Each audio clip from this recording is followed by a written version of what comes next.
3 ലക്ഷം വർഷം മുമ്പാണ് ആഫ്രിക്കയിൽ ആധുനിക മനുഷ്യരുണ്ടായത്. 1.5 ലക്ഷം വർഷം കഴിഞ്ഞിട്ടാണ് അവർ അവിടുന്ന് പുറത്തേക്ക് ചാടിയത്.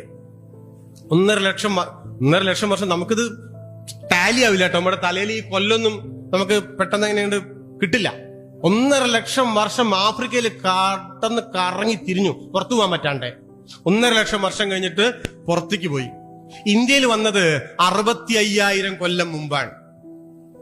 നമ്മൾ ചരിത്രം പരമാവധി ഒരു ബുദ്ധന്റെ അവിടെ നിന്നൊക്കെ നമ്മൾ തുടങ്ങുക, അല്ലെങ്കിൽ ചന്ദ്രഗുപ്ത മൗര്യൻ, ജൈനന്മാര് അവിടുന്ന് അങ്ങനെയൊക്കെ തുടങ്ങുക.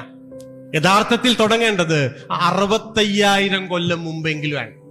65,000 കൊല്ലം മുമ്പാണ് ആഫ്രിക്കയിൽ നിന്ന് ആദ്യത്തെ മനുഷ്യ സമൂഹം ഇന്ത്യയിൽ വന്നത്. നമ്മുടെ ഇന്ത്യ എന്ന് പറഞ്ഞാൽ ഇന്നത്തെ ഇന്ത്യ കേട്ടോ. അന്ന് ഇന്ത്യ ഒന്നും ഇല്ലല്ലോ.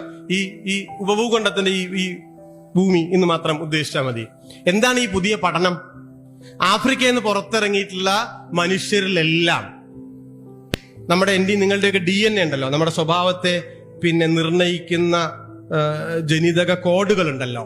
അതില് 2 മുതൽ 4% വരെ DNA നിയാണ്ടർത്താൽ മനുഷ്യരുടെ DNA ആണ് എന്നാണ്. ശരിക്ക് ശാസ്ത്രലോകം ഞെട്ടിപ്പോയി. നിങ്ങൾ അറിഞ്ഞിട്ടുണ്ടോ എന്ന് എനിക്ക് അറിയില്ല കേട്ടോ. എന്താ അതിന്റെ അർത്ഥം എന്നറിയാം? എന്താ അതിന്റെ അർത്ഥം?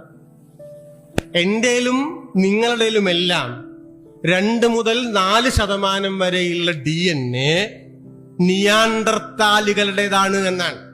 നിങ്ങൾ ഹിന്ദു ആകട്ടെ, മുസ്ലിം ആകട്ടെ, ക്രിസ്ത്യാനി ആകട്ടെ, ആ ജാതി ആകട്ടെ, ഈ ജാതി ആകട്ടെ, തമിഴനാകട്ടെ, മലയാളി ആകട്ടെ, പഞ്ചാബി ആകട്ടെ, കാശ്മീരി ആകട്ടെ, യൂറോപ്യനാകട്ടെ, ആരുമോ ആകട്ടെ, നിങ്ങളുടെ സ്വഭാവത്തെ നിർണയിക്കുന്ന DNA-യുടെ 4%-ഓളം നിയാണ്ടർത്താലികളുടേതാണ് എന്ന് പറഞ്ഞാൽ അതിന്റെ അർത്ഥം ആധുനിക മനുഷ്യർ നിയാണ്ടർത്താലുകളെ കാട്ടുജീവികളായിട്ടാണ് കണക്കാക്കിയിരുന്നത്.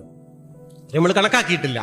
ആ നിയാണ്ടർത്താലുകളുമായി 40,000 50,000 വർഷങ്ങൾക്ക് അതോ അതിനു പിന്നിലോ വർഷങ്ങൾക്ക് പിറകിൽ നമ്മളുടെ മുതുമുത്തശ്ശന്മാർ, ഹോമോസാപ്പിയൻ എന്ന നമ്മളുടെ മുതുമുത്തശ്ശന്മാർ ഈ നിയാണ്ടർത്താൽ ജീവികളുമായി ലൈംഗിക ബന്ധത്തിൽ ഏർപ്പെട്ടിരുന്നു എന്നാണ് അർത്ഥം.